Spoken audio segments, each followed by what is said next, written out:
Hey guys, Mr. Beeler again. We're continuing on with automatic transmissions. This video we're going to talk about planetary gear sets and clutch packs.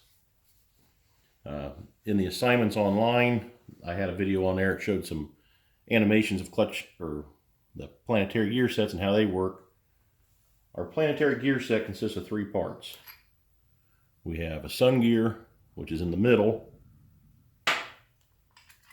We have planetary gears, which are in planetary housing. They rotate around the sun gears. So think of the solar system, sun gear, planet gears, and then we have the ring gear, which is the outside part. This particular planetary set also has the park mechanism. So these little notches, there's a pawl that locks into that, the park pawl. When you put your vehicle in park, this is all that is keeping that vehicle from rolling away. This is a 4L60E transmission found on a lot of GM half-ton pickup trucks. That is all that's holding that 5,000 to 6,000 pound vehicle from rolling away. On these planetary sets, you can get various speeds and directions out of them based on what part you turn and what part stays still. So in this set, if I hold the ring gear still, this part here, and spin the sun gear, you'll notice that the planetary carrier spins a little bit slower than the input speed of the sun gear. So that creates a gear reduction. Now if I hold the planetary carrier and turn the sun gear, you'll notice I get a reverse direction out of the ring gear.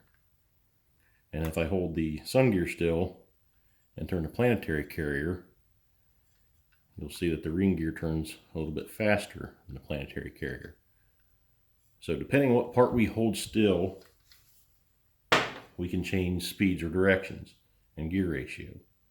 So to hold that stuff still, we use clutches or bands. Now our clutch packs, when you're talking automatic, you hear somebody say clutch pack, there's a bunch of steels and clutches. These things are sandwiched together. They have a friction disc and a steel, so steel, friction, steel. And there's a whole bunch in this setup. And this is all one clutch pack. So you can see as they stack more and more together, there's more surface area, more holding. So go back to manual transmissions, you had one clutch disc, a flywheel, and a pressure plate. So the way these guys are working, if you think of this as maybe your flywheel, this would be your clutch disc, and this would be the pressure plate. These are squeezed together by a hydraulic piston. So hydraulic pressure from the pump through the valve body will squeeze all these clutches together. Now on these guys, they're not very thick. There's not much friction material on here. You think of manual transmission, a guy slips a clutch, he might smoke it a little bit. You can get away with that once or twice maybe. These guys, there's not much material there to burn off of them. So poor quality fluid, low pump pressure, so maybe there's an internal leak in the transmission. Maybe that pump's not putting out enough pressure. These things can slip, you'll burn them up. Usually when you pull the dipstick on a transmission, the fluid will be real black or brown, it'll stink. That means these clutches have been burned up. In heavier grade transmissions, they'll have more clutches stacked together, more steels and clutches. Lighter duty stuff will have less. A lot of times your overdrive gear will have less clutches in it. That's why they don't want you towing an overdrive. You can burn that clutch out. We also have one-way clutches in these things. So this is the other planetary set in this setup.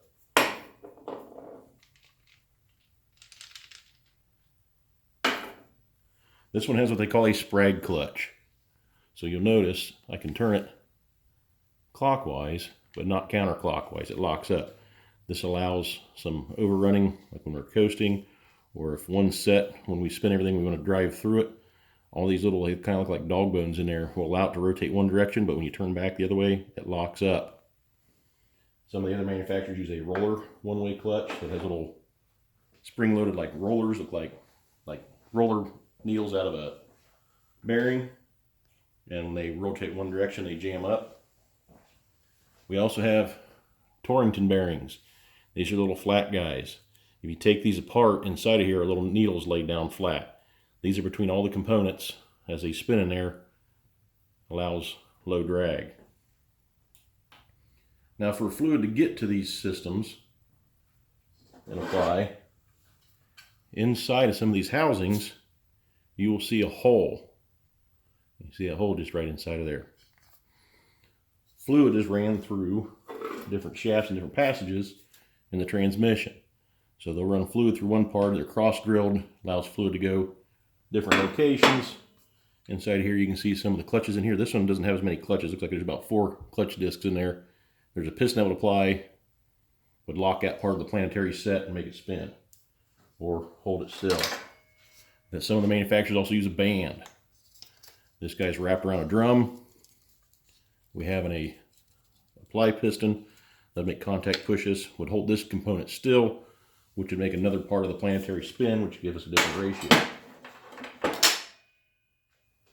So that is the basics on the clutch packs, bands, and planetary sets. Again, a lot of times what happens is people run the fluid low, they'll burn these clutches up. Maybe the filter is plugged, so it starves for fluid, and you can't apply these right. So if we're not squeezing the clutches and steels together, it's just like slipping a clutch in a manual transmission. We're going to burn that clutch up, and there's not much material there to burn up. A lot of times if you tear these down, if you've been slipped, you'll see hot spots. This one doesn't have any hot spots on the steels. They have little black and blue and purple spots. This transmission did function when it was taken out. I'll be using the parts and pieces for future classes and demos. And that's all I've got today on the internals of the transmission.